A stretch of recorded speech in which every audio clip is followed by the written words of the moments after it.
My name is Luke, and this presentation will give an introduction to the future of human transport. Specifically, I'll cover what the near future will look like with respect to the synchronization of air and ground travel. Most of the information presented was gathered from interviews with various autonomous vehicle startups in the Bay Area, Uber, Airbus, and the FAA. Picture the day where you wake up, you go through your morning routine, you request an autonomous vehicle pickup at your house, you get dropped off at the nearest heliport or vertiport where your autonomous air vehicle is waiting. You hop in and transit 100 miles in about 20 minutes and arrive at work in about 30 minutes from the time you left your house, as opposed to the 2 to 3 hours it would have taken you to drive the same distance. This may seem like a reality that is way far off. Fortunately, this reality will be here before we know it thanks to innovators in Silicon Valley and across the world that wish to revolutionize human transport. Autonomous cars and trucks are waiting to be unleashed, and not too far behind them will be air support. However, the air support industry is filled with regulatory issues and policy issues, some that haven't been thought about yet. This on-demand aviation revolution will complete the human loop in transport if it can overcome the technology, policy, and regulatory hurdles. Traffic problems are only getting worse as populations in urban areas increase, particularly in these megacities as depicted in the graph, which are urban areas with over 10 million inhabitants. A good example of this problem is in Sao Paulo, which set a new record in 2014. On the roads around the city, the rush hour traffic stretched out for 344 kilometers. According to a study, these huge backups in Sao Paulo cost the Brazilian economy at least $31 billion a year. Another study found that Londoners lose the equivalent of 35 working days per year idling in traffic. As you look at the map, you can see that Sao Paulo is not alone in terms of population, and the problem of ground transportation will only get more severe. So when you can't drive, you might as well fly.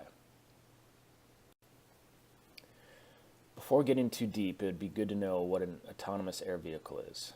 Air vehicles that can take off and land vertically are called VTOLs, VTOL, which stands for Vertical Takeoff and Land, and they do not need to follow fixed routes. Trains, buses, and cars all funnel people from A to B along a limited number of dedicated routes, exposing travelers to serious delays in the event of a single interruption. VTOLs, by contrast, can travel toward their destination independently of any specific path, making route-based congestion less prevalent.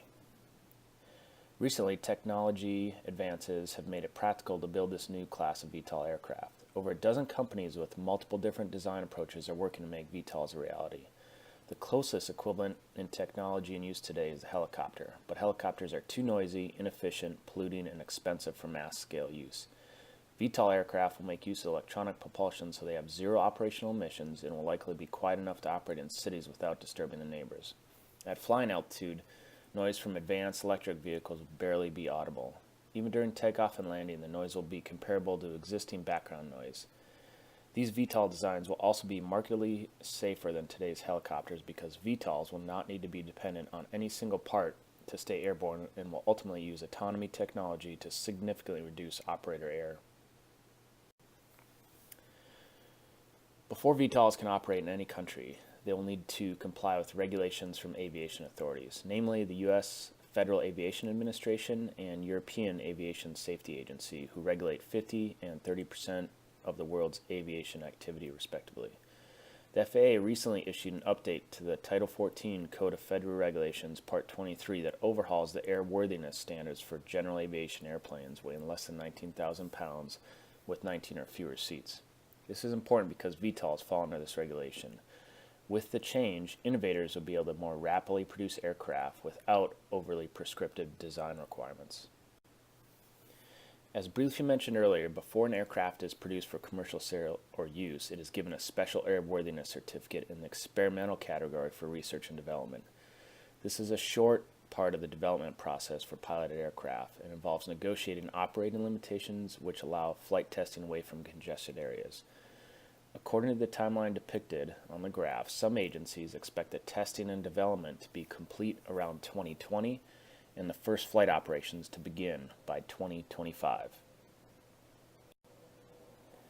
The initial price case to produce a VTOL is justified by a fully optioned Bell 206 helicopter, including a heavy instrument package, which is approximately $1.2 million at a production rate of 12 units per year.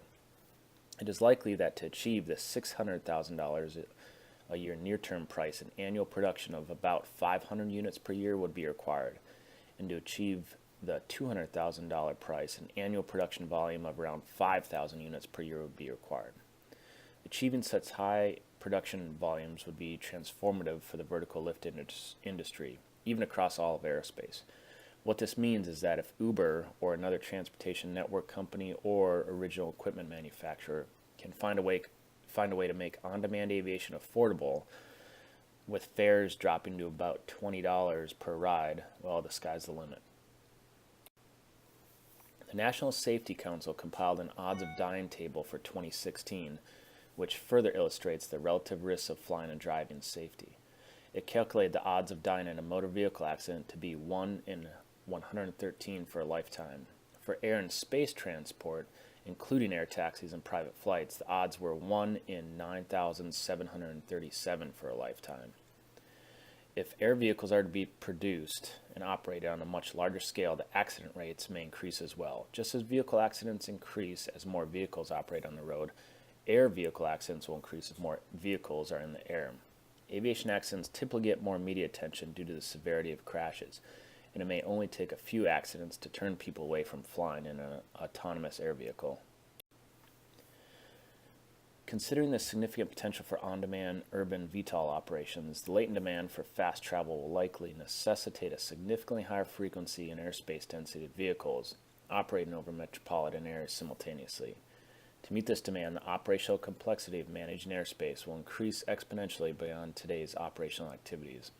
It will be critically important that the aircraft operating community, regulators, and others develop alternative solutions to enable safe, efficient, and high-capacity operational urban environments to accommodate this dramatic increase in aerial traffic density. In the U.S., there are close to 6,000 helipads, with all but 66 for private use. Most of this infrastructure is essentially unused. After years without use, many helipads have been declared inactive and for emergency use only.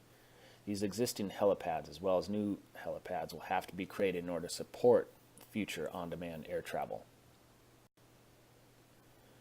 According to research done by Uber, millions of hours are wasted on the road worldwide. In 2015, the average San Francisco resident spent 230 hours commuting between work and home. That's 500,000 hours of productivity lost every single day.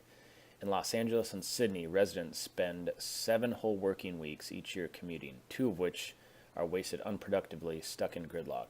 In many global cities, the problem is more severe. The average commute in Mumbai exceeds a staggering 90 minutes. On-demand aviation has the potential to radically improve urban mobility, giving people back time lost in their daily commutes, just as skyscrapers allowed cities to use limited land more efficiently. Urban air transportation will use 3-dimensional airspace to alleviate transportation congestion on the ground.